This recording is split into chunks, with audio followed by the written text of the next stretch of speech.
Hello students, welcome to the another new topic. So in the last period we had a great discussion about romanticism and classicism. So we just finished up with the definitions of the classicism and now we'll be moving to romanticism. So romanticism has been defined by many persons and Plato, for examples, calls it as the addition of strangeness to beauty. Wax Dunton defines it as the renaissance of wonder. Goethe, the German poet, critic, contrasts Romanticism with classicism and says Romanticism is a disease and classicism is health. Abercrombie defines Romanticism is a withdrawal from outer experience to concentrate upon inner experience. Hence, Dees and Phillips defines it as the reawakening of the Middle Ages. So Victor Hugo considers the democratic spirit as the most significant aspect of romantic art and describes it as liberalism in literature. Harford calls it extraordinary development of imaginative sensibility. Logis and Kezamen emphasize or stress both the emotional and imaginative aspects of romanticism and calls it as an accentuated predominance of emotional life provoked and directed by the exercise of imaginative vision. Romance is a peculiar appeal to imagination made by the great writers of this period. So romanticism's attitude or intellectual orientation that characterized many works of literature, painting, music, architecture, criticism, historiography in Western civilization for a period from the 18th to 19th century.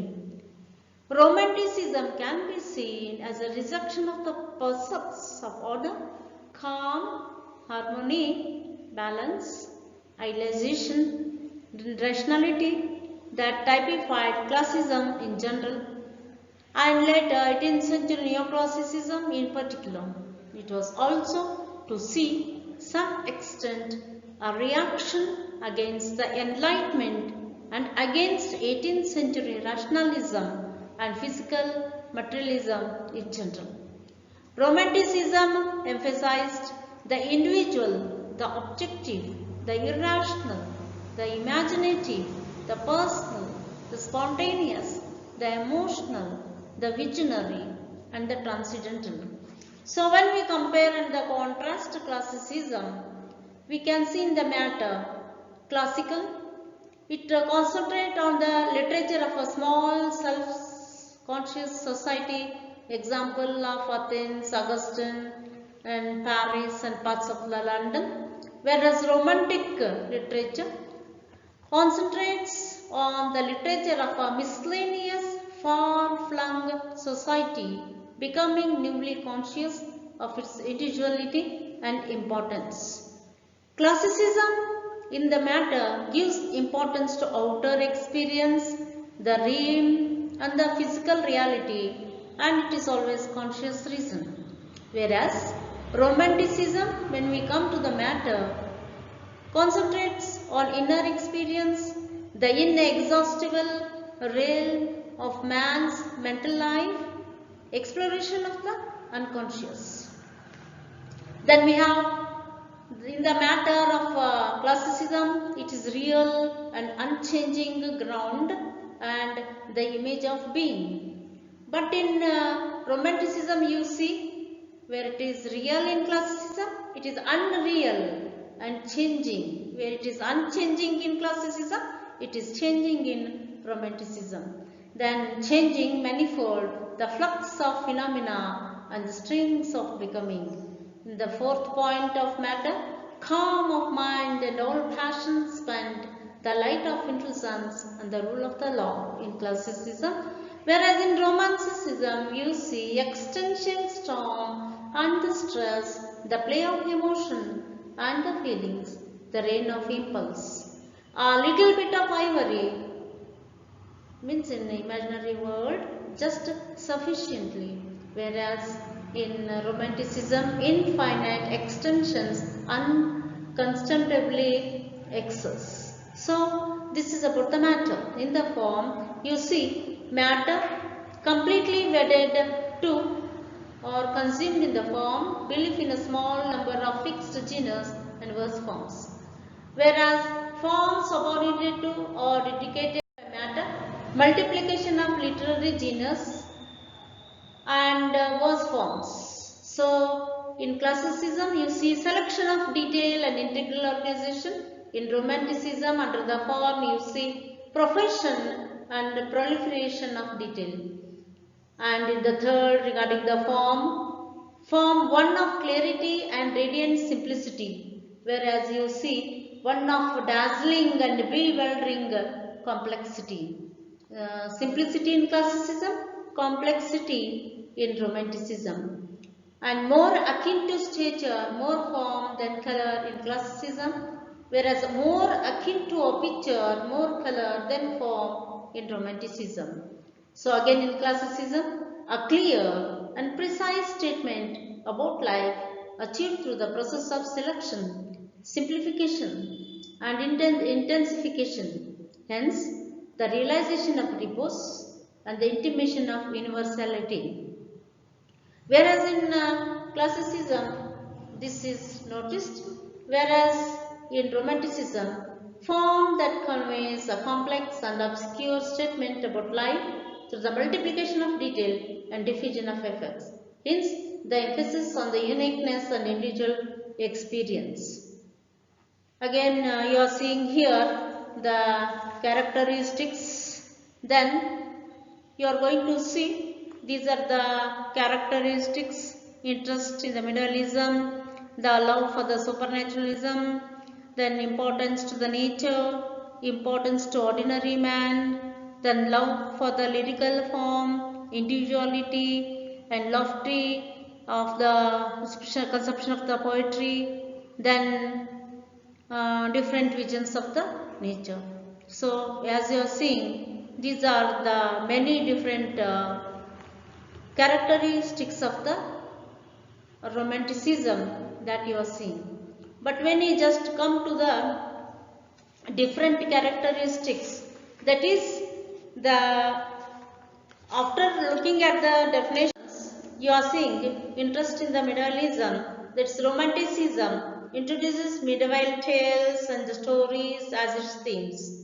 And they have got love for the supernaturalism. It has as a theme, and you can give the example of Kubla Khan and the Ancient Mariner. Importance to the nature.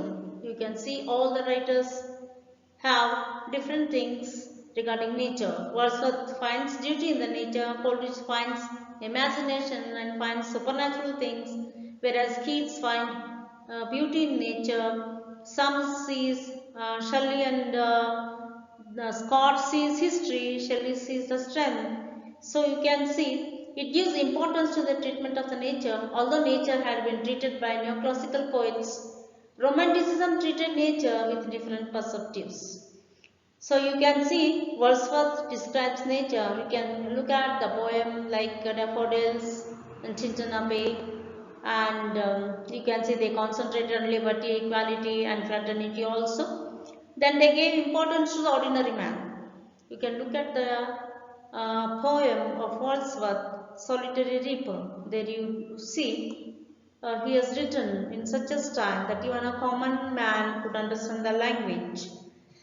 Whereas the other classic people concentrate on the loftiness and the heaviness of the words, the diction is difficult. Whereas here you see their concentration is on the ordinary man. They have the lyrical form, they select lyrics as the best form of the poetic expressions. In Wordsworth's and Coleridge's major contribution to poetry is in the form of the lyric.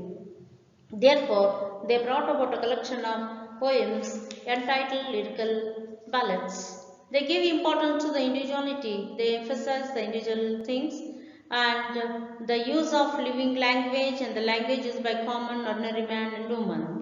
They have got lofty conception of the poetry. Then they seek to reactivate the world by the creative perceptiveness. So they have the different visions, as we have already noticed. They have got the standards of the judgment, but the total impression is different. When we look at romanticism, yes, some of them have said that one is health, the other one is the disease. When we look at the total impressions and the achievements, look at the classicism, it has affirmation of universality, whereas then acceptance of the conventions and ordered society.